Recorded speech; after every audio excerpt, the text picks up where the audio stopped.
That's right.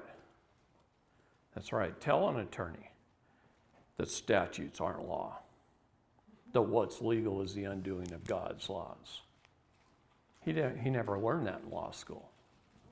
So they base everything on a penal sum. No matter what crime it is you have, it's commercial. All crimes are commercial. So they get paid a net retention. Our Department of Justice collects the majority of our federal budget through our CUSIP numbers out of our Sesta QV Trust. And they collect a great deal of that while we're still alive, every time we go to court. In the state courts, it's called the GSA program.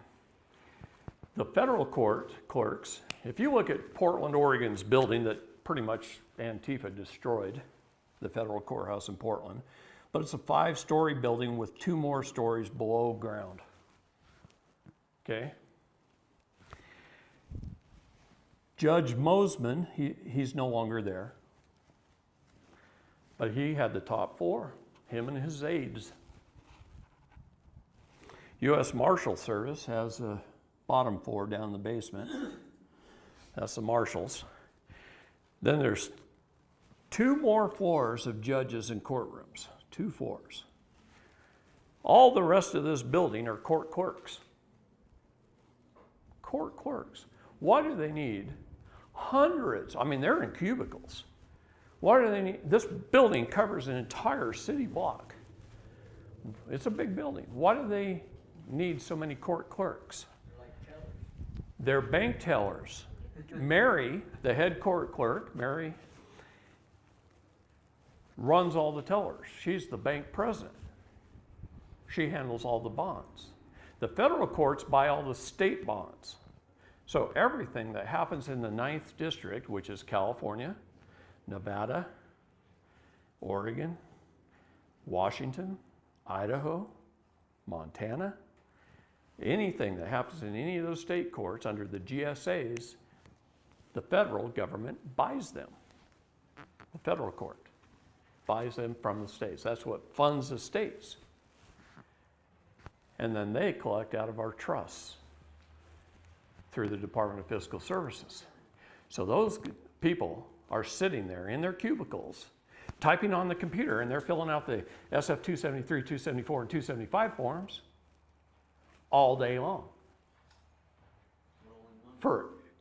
Yeah, it's a bank. So when these blue and white lights come on behind you and you got that policy enforcement revenue collection agent behind you,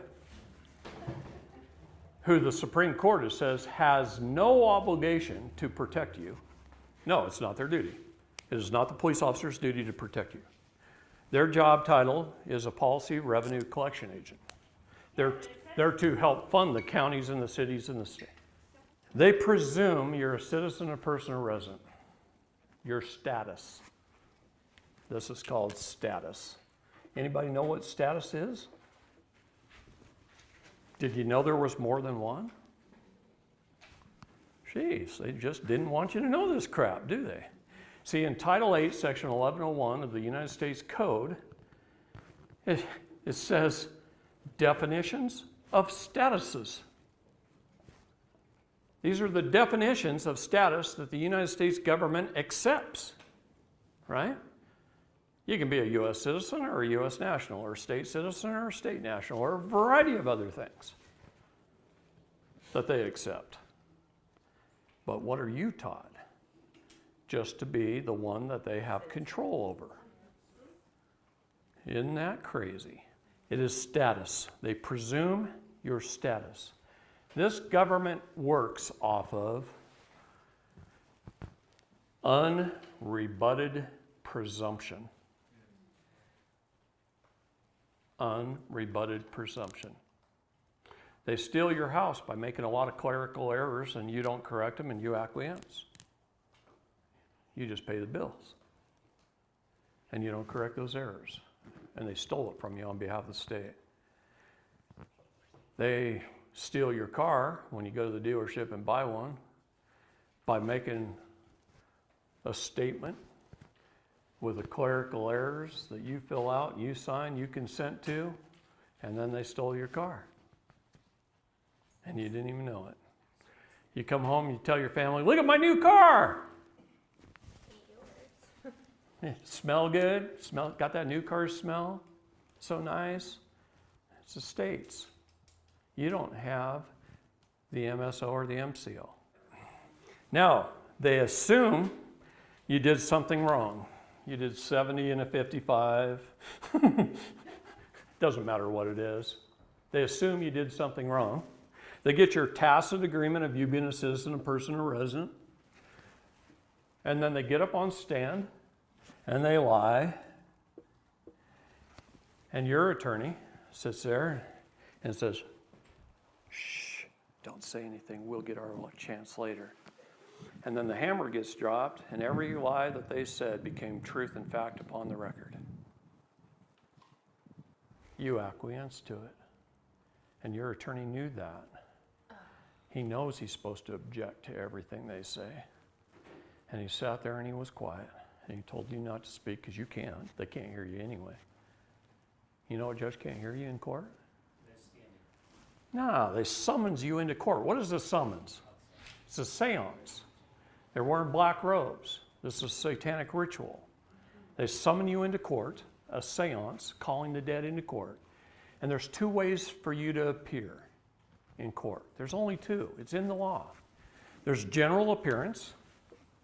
That's where you just show up generally and you accept jurisdiction by just showing up. I get your tacit agreement of you being a citizen, person, or resident. You just show up. They call the dead into court, and there you are. They call out your all caps name, and you don't say, no, that's not me, Your Honor. That's my vessel. I take ownership of that vessel. I claim the minor estate. You don't say any of that. First words out of your mouth in a courtroom should be what? Okay, I'm sitting down in the back row. Judge walks in. Bailiff says, all rise. I lean back on my chair and I put my feet up. I sure ain't going to stand when he walks in. That's giving him jurisdiction. When an employee walks into the room, does this boss stand? No. He's my public servant. I have to take control of the court immediately. If you stand, you're the employee, he's the boss. He's getting your tacit agreement. You're turning over jurisdiction to him. Were you in Logan at Cody's deal where we had about 60 people there? Okay, we had about 60 people in Cody Smith's court case in Logan, Utah. And I met with everybody before we went. And I told them, not only do not stand when the judge walks in, but I want you to make a concerted effort to lean back and put your feet up. And they did. There was only one reporter on the other side that stood up.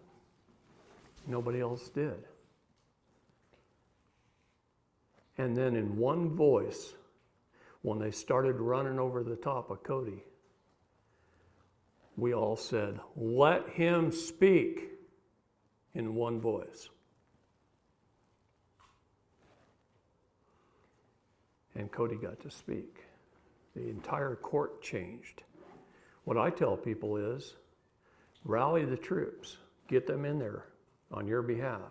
If you can get at least 25 people in the audience doing what I'm just telling you to do, when you stand up there, say, I'm here by special divine appearance, Your Honor, to call for a constitutional court of record, and I brought a grand jury with me. Of my peers. What is the definition of peers? Like-minded individuals. No, here's one that's really got screwed up by our bar association. When you call for a jury trial or a trial by jury, what's the difference? Do you guys know? Always call for a trial by jury. Why call for a trial by jury? Because a trial by jury would not be of your peers. Yeah, but the trial by jury, the jury decides your fate.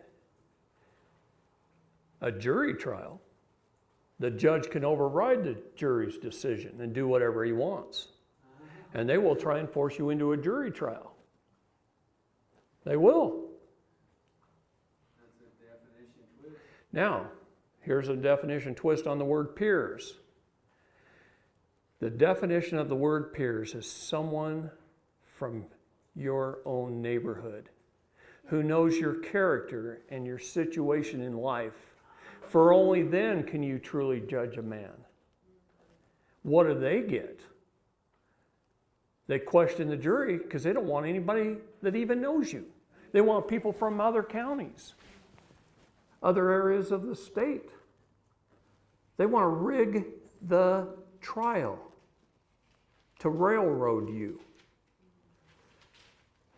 To railroad is to lead somebody down a narrow path or rail to a predetermined outlook or conclusion, and that's the path.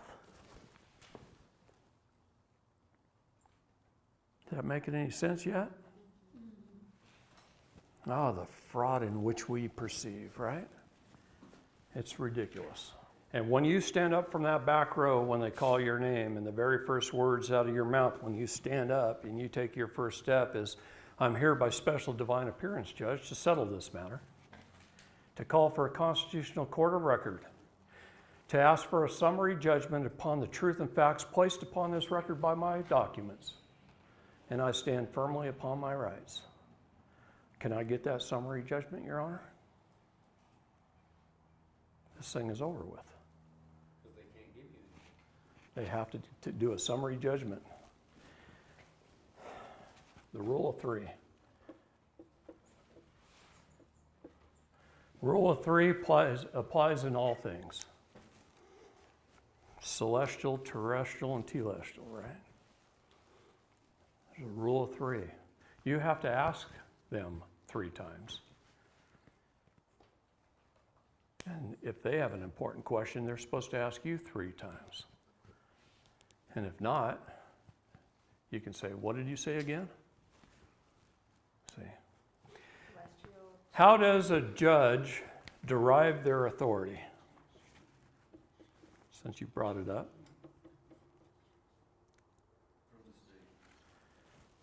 Number 1, from his oath of office, can't write.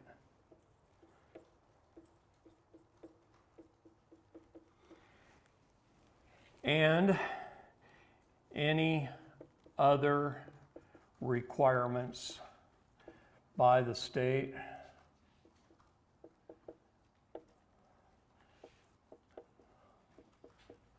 to hold office. His oath and any other requirements by the state to hold office. That's how he derives his authority. Second, he derives his authority by statute. What did I say a minute ago? That's the worst looking E I've ever seen in my life. Statutes are false. The rules, codes, statutes, and ordinances are not law. Third, he derives his authority through parens patriae.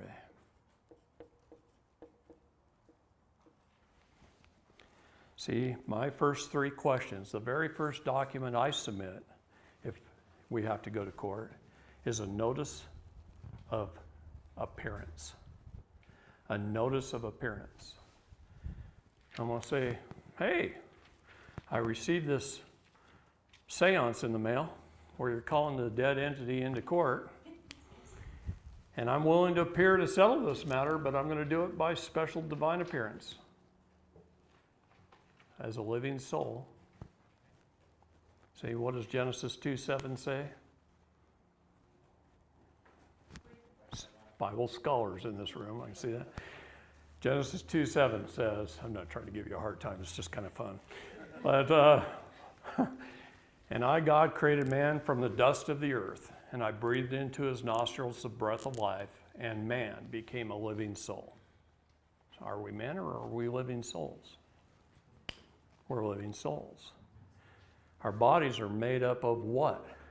Energy. The dust of the earth, and they're held together by energy. The energy of our soul, the celestial, telestial, and terrestrial souls, which, by the way, they're here helping us right now in a big way. Any business they have of you is with your vessel, but when you're showing up by your divine, Exactly. I'm just here to settle this matter as the executor to the trust.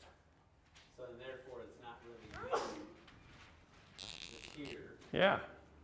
That vessel that they can arrest and do all these things to, if it was there. What I'm doing is breaking through their veil. They're not allowed to even talk to me Yes. as a man. They're not even allowed to talk to me. I'm going to break through their veil and educate them. Does that create that barrier because if you did something as the vessel, now you are that ward of the court. You now, if the sheriff takes you away, you're in that system. What did I say? Genesis 1:26 through 28. God gave me, man, dominion over the land, the air, and the water, and this is law. I'm going to show you how to take dominion this weekend.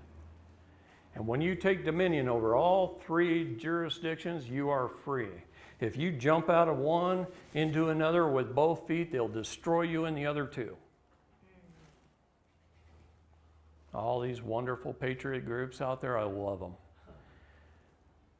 But they're trying to jump out of two jurisdictions into one. And they go to jail over and over again. I watched them do it for 35 years, and then I watched the people behind them not stand up for them when they get there. And I can show you how to be free, so you never get into that position. Okay?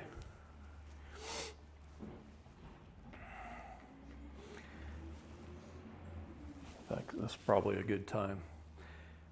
So I formed 3 questions out of this to the judge in my notice of a special appearance.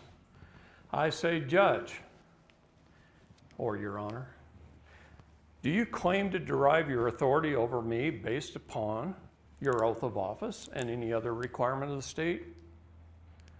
Yes or no?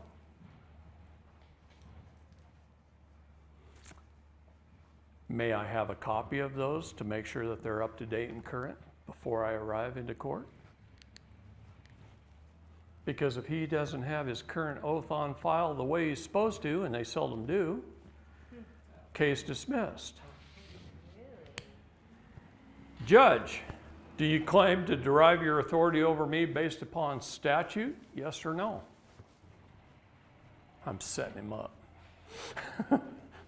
I'm pinning him in a corner because he's going to answer, yes, of course I do. Great. Then where's my paycheck stubs? Where's my company car? Where's my 401k?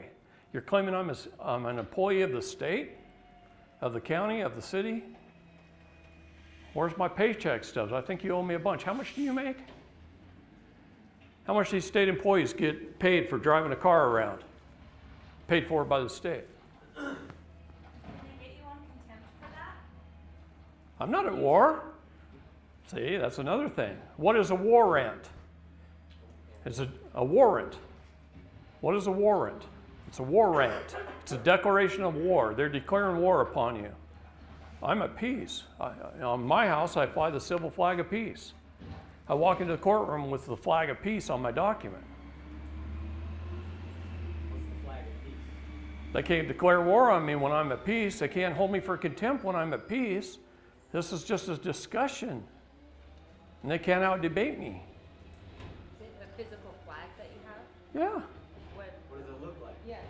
Gosh, you all think we have one flag in this country? We have lots of flags. The red, white, and blue that you all see is our war flag. Yeah. We have a peace flag too. And it's red and white vertical stripes with a white background with blue stars. Look at the United States Coast Guard's flag. It's the civil flag of peace because they were developed as a civil organization, and then they put their logo in the middle of it, and they called it the Coast Guard flag. But it's on a civil flag of peace. For 3 years in this country was at peace, and we flew the civil flag over all of our commerce buildings in our capitals. Really? 3 years. When were those years? A long time ago, brother. We have been at war Ever since. since I've been a kid. Especially since rotten Lincoln. Stinking Lincoln, communist, follower of Karl Marx. Failed 5 times to run as president because nobody wanted him. Wasn't until the big bankers of Boston, New York, Chicago, and Philadelphia got behind him and put $7 million in his campaign that he finally won. And then he couldn't be president of the de jure United States of America, so he bankrupted and formed a Delaware corporation. And he made him put the Grand Army of the Republic in charge of the United States. And then he made himself commander-in-chief. And that's why every president since has been sworn in as commander-in-chief as well as the president of the corporation. President Trump is the first man that restored the republic by executive order. In fact, June 22nd of 2019, in the Rose Garden, he gave me that hat. One more reason why they're against it. Explain that again. And he told me, I restored the republic and now it's up to you. And if you look at all his executive orders, I don't care whether you're a Trump fan or not, but if you're not, you will be by the end of this weekend.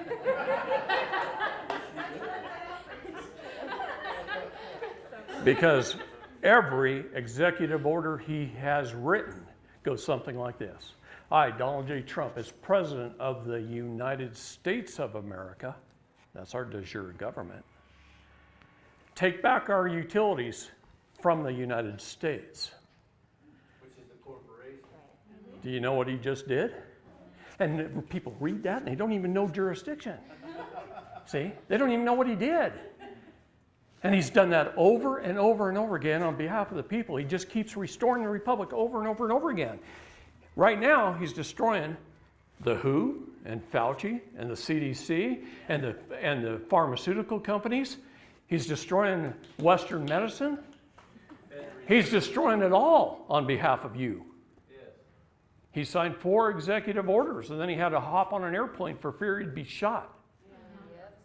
They always try to kill him. 5 times in the last week, 5 attempts. 5 in the last week. Yep, just in the last week. They're grasping for straws. Yeah, No, That's because all right. they're not grasping for straws. They got to shut him down so he doesn't continue on. that's right. He knows it. And he's got the best Secret Service agents this history has ever seen. Those boys are tough. So, is he, If not, he'd be dead. I've heard rumors of him taking over the Fed or, abolishing the Fed. Yeah. Go to your bank and see how much coins they have. See, our coinage he took back for the United States of America. The Fed doesn't have access to it. There's a ton going on. I know IRS agents that have already received their pink slip and been told to look for another job. Okay? The Fed Reserve got absorbed into the Treasury. The wage and income tax has never been legal. It's always been a gift. Abe Lincoln did the 1040 bonds. The 1040 is still here. You consent to it by filling it out and signing it and sending it in. By your own consent and admission, you pay taxes. Nobody at the IRS can figure out why you keep sending them in. They just can't figure that out. But you just keep doing it, and they keep getting that gift, and they love every minute of it. Okay. Judge, do you claim to derive your authority over me based upon the doctrine of parens patriae? Yes or no? They don't want to answer that question. So I say, Judge, yes or no?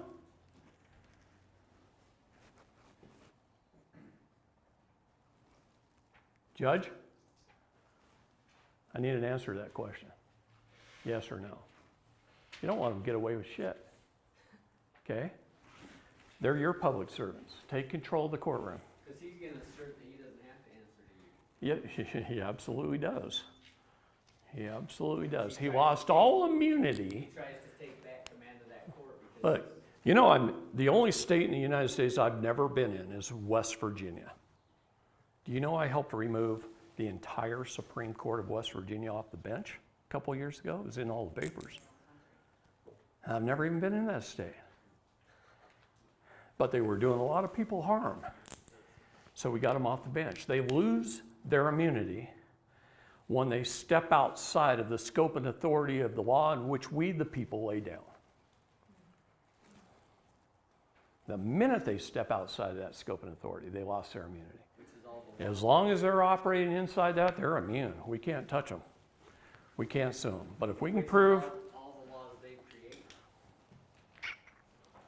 okay, this is the most important question. You got to get them to answer. These 3 questions, you get them to answer. Judge, do you claim to derive your authority over me based upon your oath of office, statute, parens patriae? You got to get them to answer it. Once you do, you can destroy the case with those 3 questions. Because if I'm not a citizen, person, or resident, they have no authority over me as statute. I have limited diplomatic immunity. Do you need to ask each of those questions? Limited diplomatic immunity? That means if I don't kill someone, or rape someone, or injure another human being, I am immune from any statute. The only thing I can be held accountable of is harming someone else. Love thy neighbor, do no harm. That's our motto, okay? We're at peace. We love thy neighbor and do no harm. Does being at peace mean we can't shoot them in the head when they try and steal our kids? No, it does not. You are protecting your property. That's right. In fact, most states have the eminent domain, our castle laws. Our home is our castle, okay? Now, should we give them fair warning? Yes, we should. That's what no trespassing signs are for. That's why you don't open your door. You don't step out on the threshold to talk to them. You hand them a little warning notice through the door while it's still chained, and you close the door and you lock it behind you. And then they get to read. And if you wrote that notice properly, they'll get in their car and they'll drive off and they won't come see you again. 3 very, very important questions, and sometimes you must ask it 3 times. So if they refuse, you say, all right, Your Honor, I've asked you 3 times. You've refused to answer. This case is now dismissed without prejudice, and you walk out the door. And don't look back. So you do all this as you start walking up? I mean, 'cause they're not gonna really just give you the opportunity to ask. As you're walking up, if you're sitting in the back row and they call your name, the minute you take your first step, I'm here by special divine appearance, Your Honor, to call for a constitutional court of record before you even get through that bar. Okay? Yeah, 'cause otherwise you probably won't give you that chance, right? Right. Well, you gotta take the chance. Well, you have to establish your status, standing, and jurisdiction. So let's talk about that. Status. We already did a little bit. Standing. Jurisdiction. I'm going to write it way over here. Why do I do that? First of all, the Bar Association misuses the word jurisdiction on purpose to confuse the public. It's probably the most misused word in the legal arena, okay, the legal stage. Why do I say that? Because I've already told you what the 3 jurisdictions are: land, air, and water. It's trust law, equity law, contract law. That's our 3 jurisdictions. What does the word juris mean? It means right, law. What does the word diction mean? You look words up in a dictionary, don't you? The words you use determines the right law under which you stand. So if I say I'm a party, what law am I under? The jurisdiction of the water. I'm a party to a contract. If I say I'm a trustee, what jurisdiction am I under? The air. If I say I'm a owner who holds superior title, I'm in the jurisdiction of the land. April the 22nd, I put on a class at the Department of Justice in Washington, D.C. in front of a whole group of young lawyers. William Barr actually set that up for me. Okay.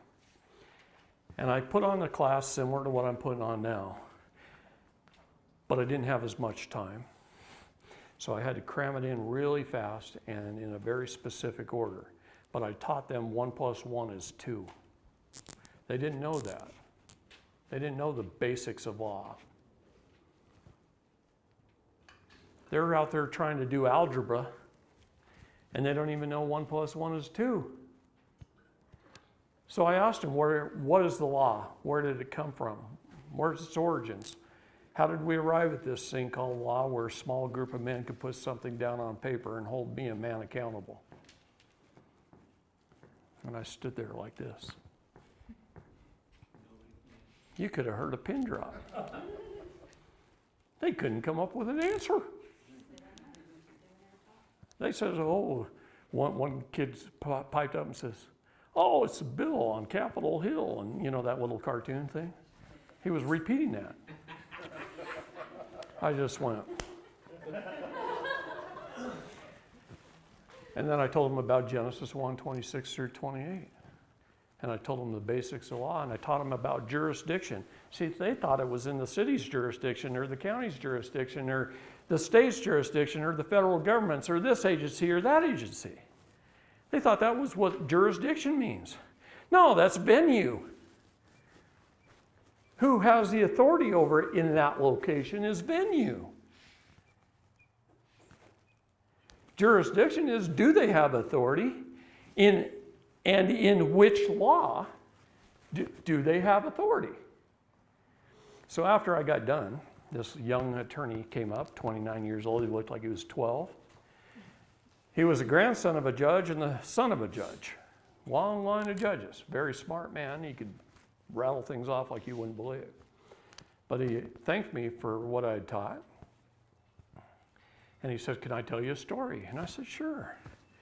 He says, when he was 16 years old and his dad was teaching at Georgetown Law, he got to go and sit in one of his dad's classes.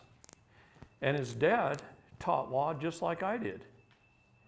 Land, air, and water. And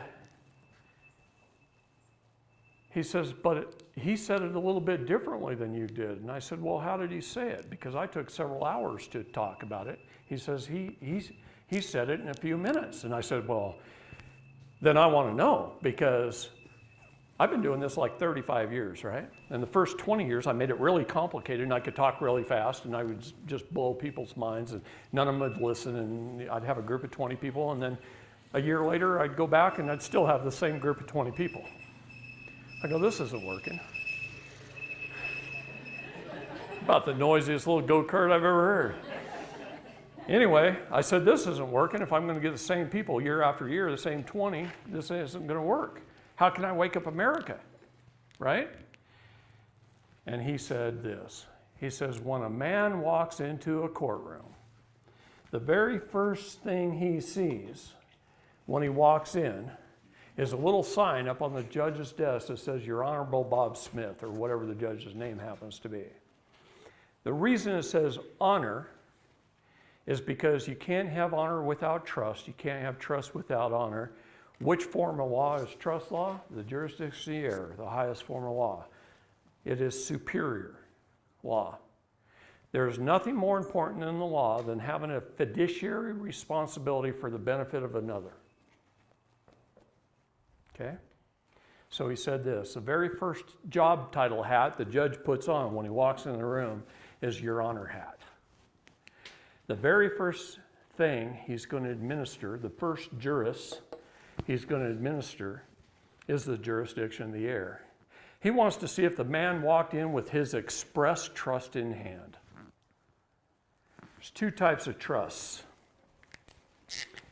Express and implied.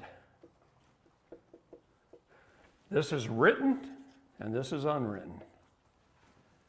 And if the man doesn't walk in with his express trust in hand, then the judge is going to imply a trust, where he's the executor, and you're the trustee who has somehow mismanaged the trust on behalf of the beneficiary, who's the prosecution, or whoever's bringing the case. And therefore you owe the prosecution something for your mismanagement. What is a misdemeanor, by the way?